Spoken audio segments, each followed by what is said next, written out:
in a good story, you're organizing cause and effect. You're making it easier for people to relate. And remember, welcome to the Data Nerd Podcast. I'm your host, Nisar Ahmed. Join me as we explore the inner data nerd inside all of us. Dive into the world of data alongside special guests who not only share their wealth of experience and knowledge, but also unveil what truly makes them data nerds. Don't forget to subscribe, rate, and leave a comment wherever you listen. And for all episodes, plus exclusive merch like the Data Nerd hat, head over to the datanerdpodcast.com. Welcome to the Data Nerd Podcast. Today I have the pleasure of welcoming Salma Sultana. Salma, welcome to the Data Nerd Podcast. Pleasure, Nisar. Happy to be on your podcast. Yeah, great to have you on. So for those of you who don't know Salma, I'll give a little brief introduction. Salma is the founder of Hummingbirds. Am I saying that correctly? Is Yeah, it you're saying Hummingbirds? that right. Yeah. Okay. I want to make sure because I saw your story. We'll get into that after your intro, though, but on how you came up with the name. So Hummingbirds is a consultancy dedicated to helping professionals and organizations transform complex data into clear, confident, and compelling communications. With nearly 2 decades of experience spanning business strategy, analytics, and executive communication, Selma has built a career around the art and science of effective data storytelling, blending cognitive psychology, visualization, and narrative design to help people make data-driven decisions that truly resonate. Through her workshops and training programs, she empowers analysts, leaders, and teams to communicate insights that not only inform, but inspire action. So Salma, I came across I discovered you through on LinkedIn, right? That's how I reached out to you. But I was really drawn to your posts. Like you have these posts that you create about best practices in data visualization, and you simplify it so that people can understand it correctly. And it's written form, right? And so and those it really resonated with me, and I feel that a lot of people can as well. So I want to get into that the not necessarily best practices, but the psychology behind effective storytelling, because I think that's an aspect of data storytelling that sometimes people don't talk about. They don't actually, So I'll be very honest, like a lot of people, for a very long time, in the early days of my career, I'm talking about like many, many years ago, obviously, when I was in analytics, I was all about numbers and, trying to show the best numbers I can, the best dashboards I can, the tables and reports, make sure your presentations are all clunky and filled with charts. And I used to do that really well. In my opinion, I was like, I'm doing the best. Yeah. I did receive a lot of feedback in terms of constructive criticism from my own bosses. I did not take it well initially, but I started to realize with time, as I was presenting, Mm-hmm. and I'm just telling you where I'm coming from, why I suddenly feel like why I realized psychology was important is over time, as I was starting to present and I was starting to get exposure to more and more different levels of management, you know, I started getting, and I was getting more comfortable also working with management. I started to realize I used to get requests from my boss saying that this is going to be reviewed by XYZ boss, make it simpler. This is going to be reviewed by XYZ boss, make sure there's not enough writing, make sure there are more numbers, make sure literally he used to give me directions, not about what I should be putting in there, but how I should be actually writing it.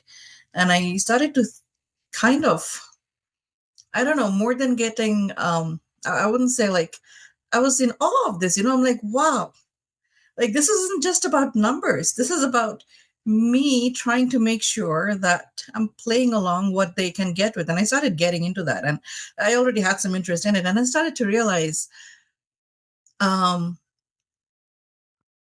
over time that it wasn't just numbers, it was how I was simplifying it for most of the people. It was how I was making it easier for them. And they were asking so many questions eventually, and I was answering to them. And I started to realize it kind of felt like in my mind that, like, whatever they're asking, I could have put it in the slides itself, you Yeah. know? So I started to realize, like, as I'm giving a lot of numbers, there's a lot of story coming from me as answers, like they ask me, how did it happen? Why did it happen? Sure, what should we do? So I started to realize I should put these in the presentation itself, Mhm. and that's when I started to kind of, this is the early days as a development. I started to realize this is when that eventually there is something to do with psychology of understanding and narratives that is important. So I started reading about it actually, and I Okay. started doing a lot of self study for a lot of different reasons as well, but mainly because of it. It caught my interest. Like, this was, I was stepping into something else, into a different area of data which I hadn't before. I thought it was all about numbers. So the more I started to study about um, just in general about the human psychology and cultures. And in general, I enjoyed reading about all those. Mm. I started to kind of see about different cultures and how people understand how people, how the brain works and how emotions work and how people prioritize um, certain areas of a story based on how much emotion you're putting into it. And that's when I started to kind of blend it all together. And that's eventually why I feel now psychology is so important, because our minds, we as humans, are wired naturally Mhm. to understand things better through patterns, through narratives, not necessarily numbers. And we have evolved to understand the world through that way, through stories. Not spreadsheets, not maths. We have evolved through stories. So you kind of, in a good story, you're organizing cause and effect. You're making it easier for people to relate and remember. So so when you're just presenting numbers, you're delivering information, which is good, but your audience is not really engaging every part of their brain. But when you're putting a story together and you're making them think through it, what happened, why it happened, what is the impact, and so on and so forth, you're taking them through a narrative. You're kind of engaging a lot of parts of their brain as well, and they're more engaged, and they're activating some parts where they're having empathy, they're having emotion, they're having some kind of their own analytical thinking. So all of that kind of builds up to a good, impactful data story. And then that's why it's so important. It kind of sounds like you're writing a script for a movie. The thing is, so the funny thing is, just yesterday, Yeah. I had a long meeting, and we were literally, so I have this like so active in my mind right now, because I Yeah. had like a concept lesson session, and we were actually talking about this just yesterday, in a different kind of a meeting I was happening. So, and this is exactly what I was talking about as well, is why something to do with a movie as well. By the way, I mentioned, Mm. it's exactly how even in a movie you see. Um, a badly edited movie, you Yep. might have all the pieces of the scenes together, but if it's not edited well, your movie is not going to go well. That's Mm. literally how a story goes as well. You might have a lot of the effect of a good movie depends on how well the scenes have been put together for a good Yep. flow, you know, Yep. and good understanding. That's That's naturally the way story goes as that's well. that's what I've learned, and I tell people the same thing. Some people think that if they're good technically, they could put together charts and they look beautiful. They look great, but putting it together to tell a story is an art form in itself. Oh And yeah. just because you know that you've built the right charts does not mean that you're going to effectively communicate the message, unless you give it some thought and how you put it together. And I'm not just talking about visually how to put it together, but then how do you deliver that message? And you're going even a step further and you're talking about the psychology behind it, right? Because when we watch movies, what makes a movie memorable? Let's take data storytelling aside. Let's just talk about movies. If I were to ask you, Selma, when you watch a movie, what do you remember about the movie? What would you say? I don't know, the mainly this made the big storyline, the impact areas, like if I were to talk about a movie to someone, first I would say it's a good movie, and then probably if I were to talk about it with someone, I would specifically talk about the areas which had the most impact, And so those had an impact overall. because it made you feel a certain way. Absolutely, absolutely. So I would recommend it to someone based on how I felt. I'm like, you know what? You got to see the movie. Like, um, this movie, How to Train Your Dragon. Yeah, Yes, yes. I just saw it with my kids recently. Like, I'm not into It's not the animation. animated version, it's the live Yeah, the recent one, the movie the which recent came one. out. Yeah. Like, I'm not into fantasy movies or anything of sort of that. I'm like, to be honest, I've never seen Harry Potter in my life. Like, I saw it once for Yeah. 15 minutes, and that Same was here. the end of it. Like, I never ever saw it again. Like, this is not my thing.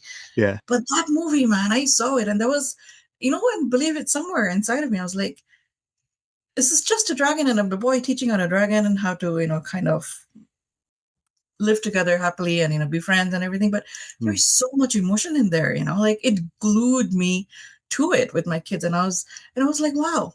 This is literally what a data should do as well, even when you're telling a story. That people actually think, by the way, I want to mention Hmm. the whole idea of emotion is like melodrama in a data story. It's not melodrama. It's about you making sure that the numbers are relatable to that audience, and then they're able to make sense of it. Like, okay, this XYZ number impacts my department and my people. The you know audience, the way you deliver the message will depend on the audience you're delivering it to. 100%, 100%. Yeah, That's probably the most important factor, right? Is the audience. it is. You have to align with your audience. I mean, you can't have one message that fits everybody. you know um, every audience has what you call as trigger points. Okay. Certain messages will um, trigger your audiences in a certain way, and you have to kind of know your audiences. What are their trigger points? So, some audience, like, I know for a fact there, and I'm just telling you from pure experience, Yeah.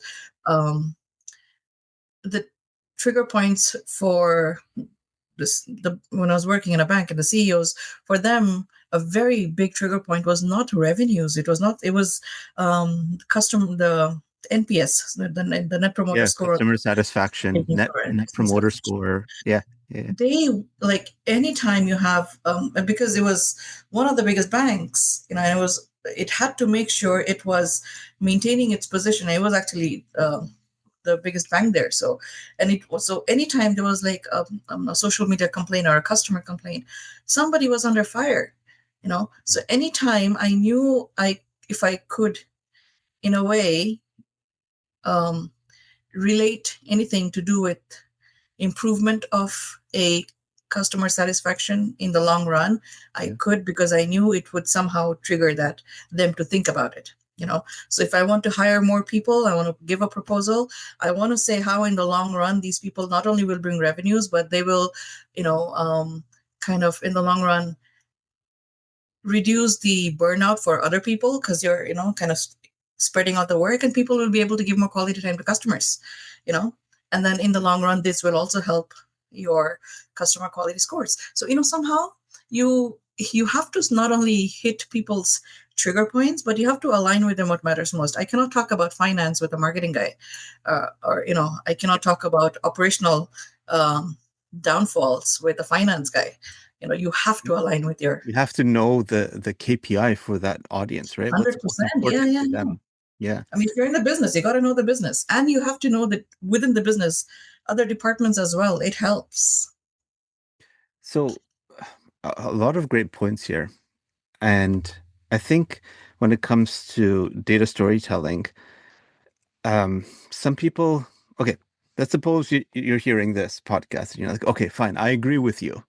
Okay, data storytelling is important, but I only know how to build charts. I don't know how to tell a story. How do I learn to do this? Is this something that you learn by experience, or is there a training? And you could talk about what you do in your training and No, Hummingbirds and the so training that you offer.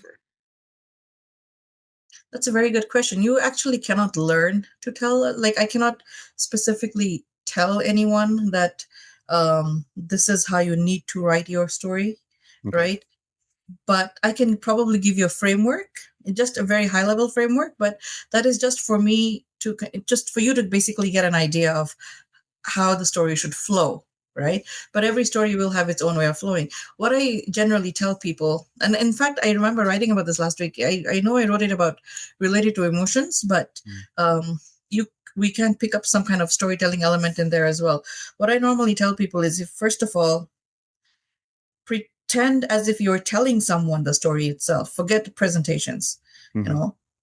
Tell someone the story. Tell your, get someone, sit with them, your colleague or someone, and tell them that you did some XYZ analysis. Tell them what you found, right? And tell them to interrupt you a lot and tell them to ask you questions. Like, okay, so what did you find? Why do you think it matters? So why does it matter? So what do you want to do about it? As they're interrupting you and as you're answering the questions, you're essentially, what you're doing is you're actually forming the story there itself. Yeah. So those questions that he's asking, what did you find out? Why is it important? What impact do you feel it'll have? But why does it matter? You see, those questions he's asking, those answers that you're giving, if you could put that in a presentation in a much obviously more refined way, you will already be forming your story. you So know what you're saying is when you're that's the when quickest you're way. Aaron. yeah. So what you're saying is when you're putting together this story, you want to tell people what they are looking to hear, not what you want to say, right? You don't want to go in there with like here's the potential downfall in storytelling is you may go in with a bias and then potentially that bias may um show itself in the way that you tell your story, right? So but you still want to be unbiased in your storytelling so that they see the full picture. But if you know what questions they're looking to get answered, then you can incorporate that into your story so that at the end of the presentation or the story, they know what action needs to be taken and they'll remember why they need to take that action. Is that correct? Am I Um, making sense there? to be honest, bias is all about intention. Okay. Consciously, I'm not trying to. So it really depends on what you're trying to do. Sometimes you have to show your point of view. Sometimes you have to show what they want to see. It really depends. And I'm not going to say that there's on one way or the other. There will be situations where, because I am from operations, and because and I had to do that many times, as many times, as we had to show our point of view just to make sure that they can see where we are coming from. A lot of stories are not necessarily you explaining something what happened. Sometimes a lot of stories are built on you in the end trying to get an approval, or something like that. And when that happens, um, it's not something that they want to hear, but you have to show your point of view. That time, you have to, I wouldn't say bias it, but you have to kind of put your point of view as well. But it's still So based on data, right? You're not coming. it's based on data. You have to show evidence. Yeah. So your data storytelling has to be evidence based. That is where credibility of your story comes from. I can't just tell a story in the air, with words, no, and just with numbers. I have to. A good credibility of a data story has to be grounded in evidence. You have to have credible data. You have to have data that is transparent as well. If there is something that you're not using and that you feel should be omitted, make it clear to your audience that, what, this is a part of data I have not included in my analysis. So trust in a data story doesn't just come from the story. It comes also from how honest you are in the story that you're giving, in terms of data that you're using. Hmm. So and plus it also depends. There is going to be bias. So me telling 90% employees, or 90% employed versus 10% unemployed, there are two perspectives, and Yeah. it evokes different kinds of feelings. Both are true, but 90% employed and 10% unemployed, which side do I want to show? What emotion do I want out of them?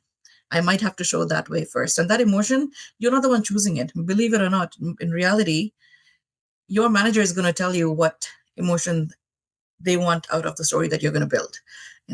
So it's like, I might get, my manager might come to me and tell me, what, can you build this presentation for XYZ bosses, but I want you to make sure this is the direction I want them to go. So so instead of, I might show in that case a little bit of a different kind of a view, because I have been instructed to do so. So it's most of the time, you will be told, and this is corporate life, this is reality in business. Yeah. You cannot choose what vibe you want to show. You will be told which aspect to show for the greater audience. And then you have to do it as it is, but in the most honest way. So whether you're told or whether you have to come up with the angle yourself, you still have to go into the story with a goal that this is the message you want the audience. 100%. This is Yeah. the message you want to resonate with the audience, right? And Yeah. so I'm not saying bias is bad. Yes, you need some type of bias because you're not just going in and saying, here's the data, um, make of it what you will. You have to give your opinion. You have to provide recommendations and 100%. Yep. Yep. actions, right? Yep. So So yeah, go ahead. no, it's just end of the day, it's all about how consciously you are putting your story together and how much transparent you are, you know. Um and it all again, at the end of the day, also it depends on what outcome you want, so your message, what is your outcome, your audience, everything has to be already set in your mind before you start building your data story. So people often think like your data storytelling starts with, oh, I'll craft the message along the way. No. What is the question you're trying to answer? So, the thing about storytelling is, in the end of the day, it's not, you're not kind of bringing a lot of things together. It's usually trying to answer one specific question, and you're trying to answer that through a data story. So I'm not trying to show you a lot of information at once. That's not a story anymore. That's just collection of data, you know. So It's also when you start putting too much information and then there's no clear message. You don't know what what to focus on, right? So you have to keep it 100%. focused. Yeah, yeah, yeah. There's no clear story that I need to kind of flow with, right? There's a lot of random pieces of information. So if you're trying to answer a specific question through a data story, if there's a specific message, make sure what is the message, what is the outcome you want, who is the audience, who are you going to build it for, how do you want that audience to react? You have to kind of prepare all of that in your mind before you start building the data story. And once you have all that in your mind, who is it for, how do you want them to react, what approval, what do you want from them, or what don't you want them to think, or what misunderstanding do you want to clear, or anything like that, right? You're trying to answer a question, and when you're trying to answer a question, answer it in the way that will get the response out of them in the way that Yeah. fits the situation at that moment you know Yeah. No, that's true. So we said a little bit earlier about the psychology behind data story, oh, making a data storytelling effective, right? Can you touch a little bit on that? Like when you say psychology, are you talking about like emotions, cognition, like what and why is that why does that matter? Like why do we need to why is that important? Psychology is important. You have to think about that because you need your audience to act on specific pieces of information. Your audience, they cannot prioritize what they need to act on if they don't feel for a specific piece of information or something. Like, so for instance, um, you can't get that out of a basic day-to-day report. Mm-hmm. you know you can't get some kind of prioritization from a specific dashboard. Emotion, what it does is, and it's so important in the psychology of it. So a couple of things I will mention. So one, yes, I'm going back to emotions again because that's a very important part of it, right? Is it determines um, what your audience will remember and what they will pay attention to, right? So your decisions are not necessarily made, when your leadership teams make decisions, they're not just making it out of thin air, right? um, a lot of these studies that have been done before, neuroscience studies, it really shows that without emotion, Mm-hmm. we generally struggle to prioritize where we need to put our action. you know like Mm-hmm. it's So you're saying the emotion drives action?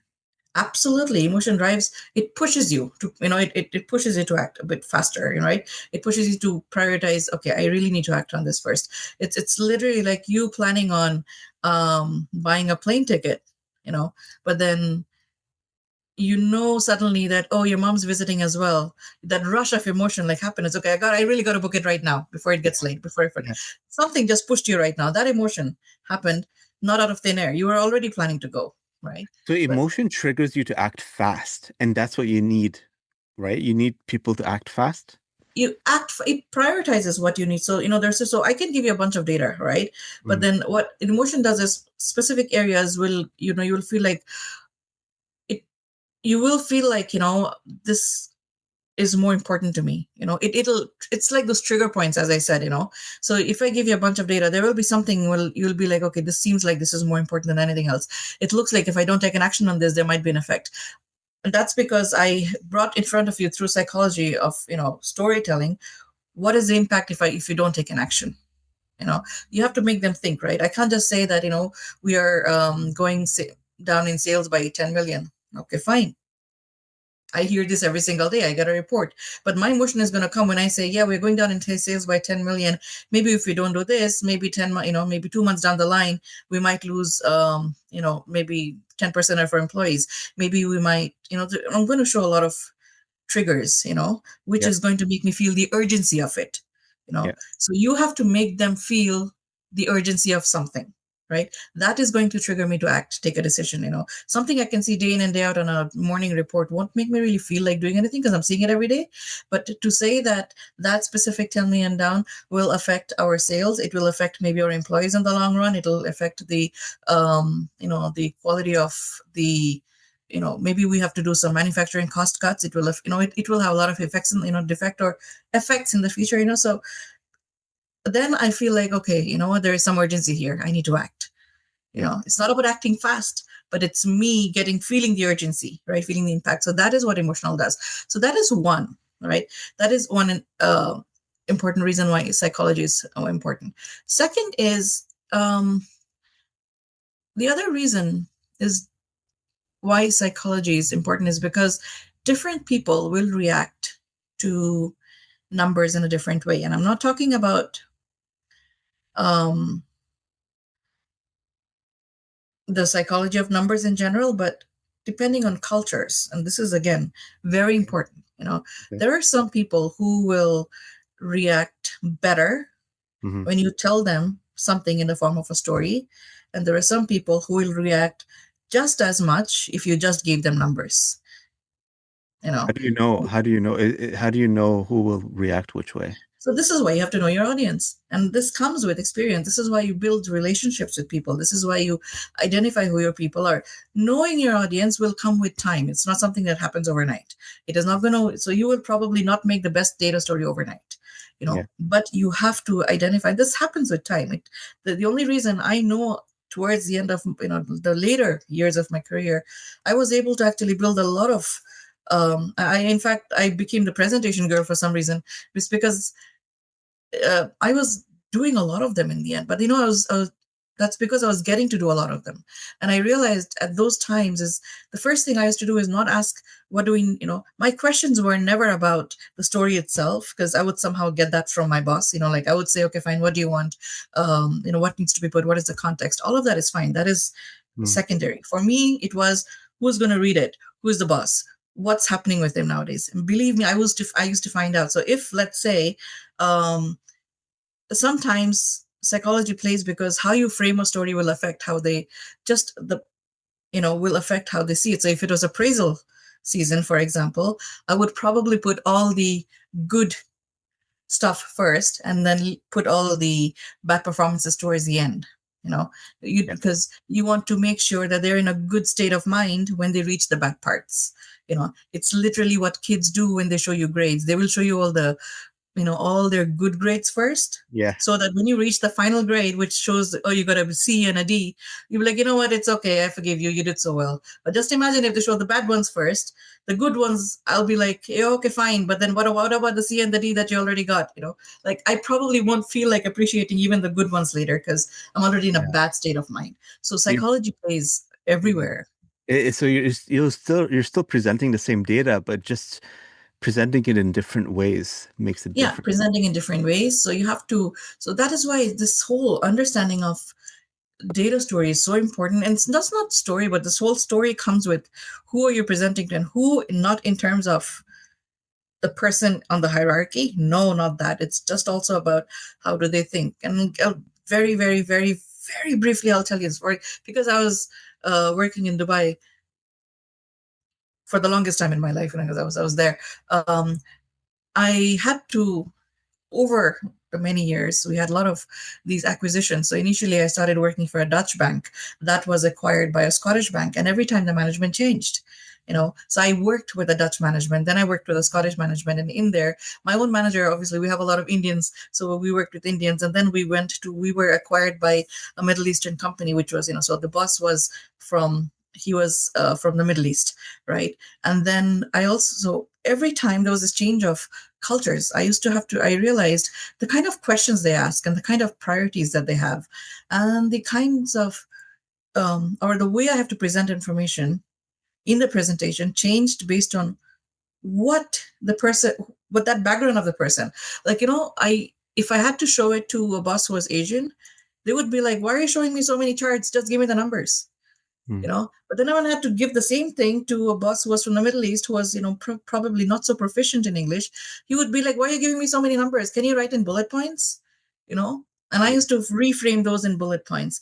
And then I realized I had a boss who was Arab but not from Middle East. He was from Egypt. His mindset was all different altogether now. And I, like, for me, more than frustration, I started to kind of appreciate the whole idea of people and cultures and mood. Everything plays a very big role in how you present just the number. you know Yeah. so but So it's yeah, more complex than you think, right? There's not just one absolutely. way to do it and not one solution. There's Uh, no solution. It's like, just I feel like I don't know. I used to tell the people in my team, they didn't listen. I don't know why, but because it sounds like it's a very dumb thing to say, but I used to tell them that, guys, just get off your seats, just talk to people. Go and talk to people. That's it. you know why that's hard? You know why that's hard for a lot of data analysts and technical people? Because they don't, they're, they're used to just working with numbers Yes, I know. I and know. they don't sometimes train themselves or learn how to present them or talk about them. Sometimes it may be personalities. A lot of times technical people are more introverted too, right? Uh 100%. and True. they don't, perhaps they're not comfortable telling the story or communicating or talking about it, right? And that comes down to personal. I'm an introvert too. I I I still am an introvert, but I'm not afraid to talk now because I know the importance when I need to talk.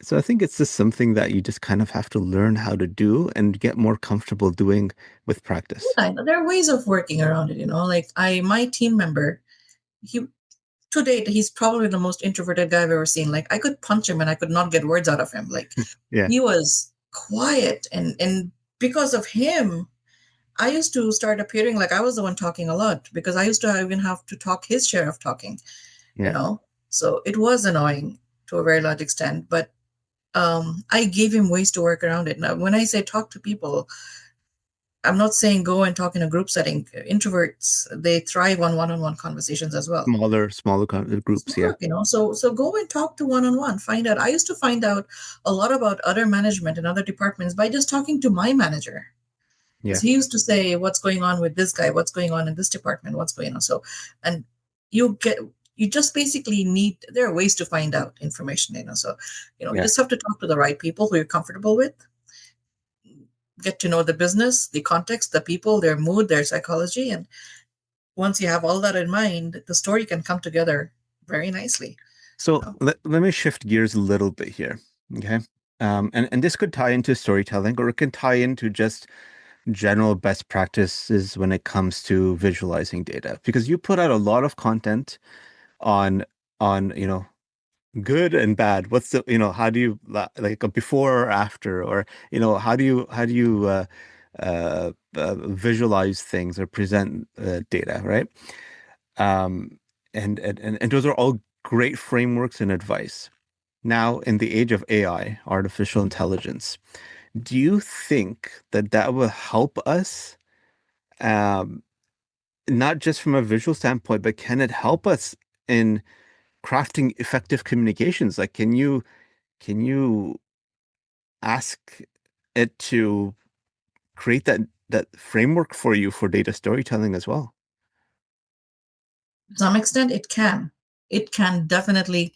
Um, you can feed it a lot of data. You can you can give it, you can throw in your prompts a lot of data, and and how you want the story to be, and it'll probably give out a nice slide by slide story that will give you a blueprint. AI is good for giving a blueprint.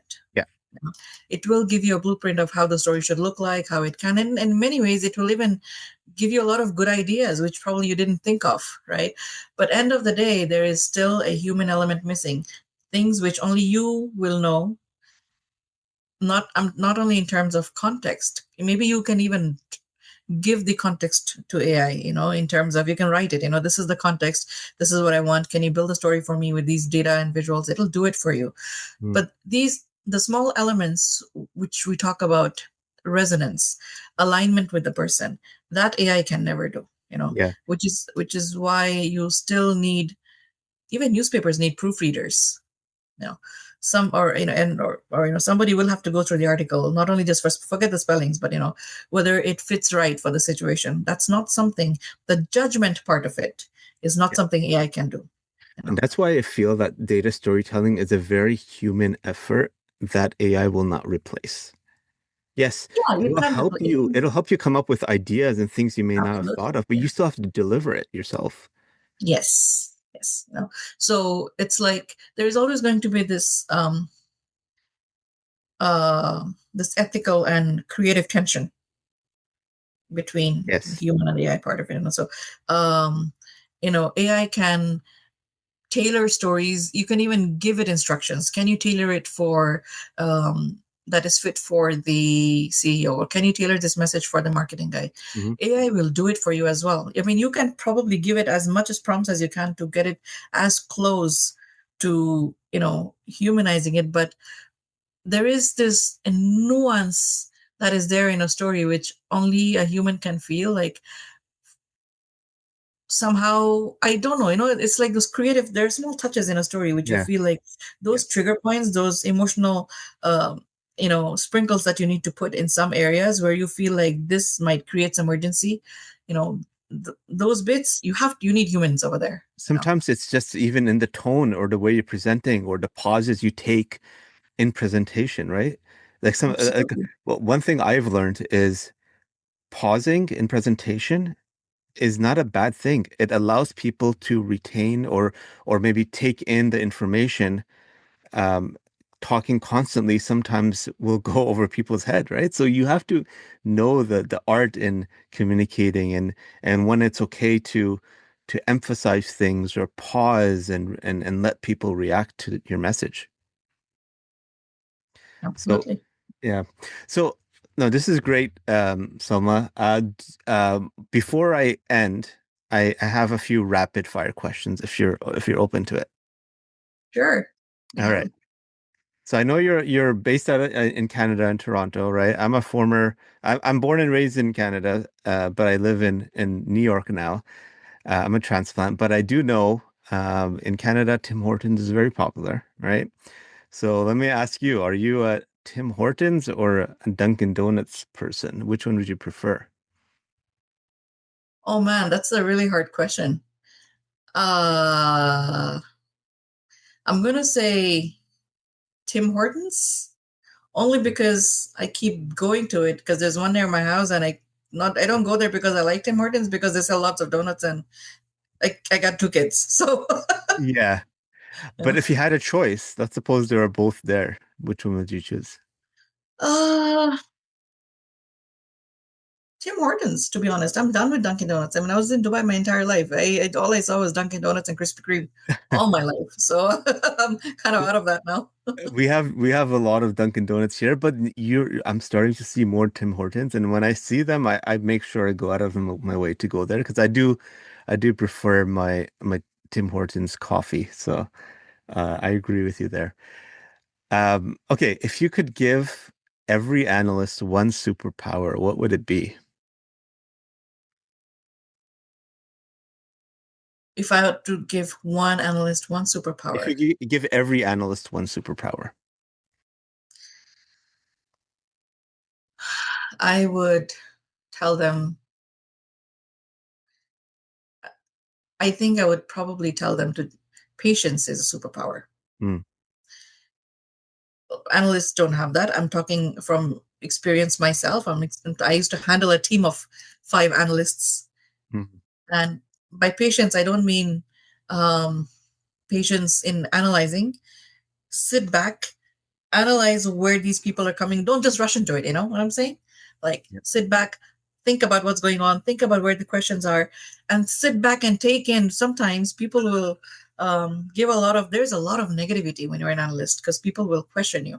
In fact, I wrote an article about it just today. Data is political. When you're analyzing and presenting, you will hit a lot of egos for a lot of management, and there'll be a lot of management who will hate you for it. So have the patience, sit back, and just absorb everything and understand there.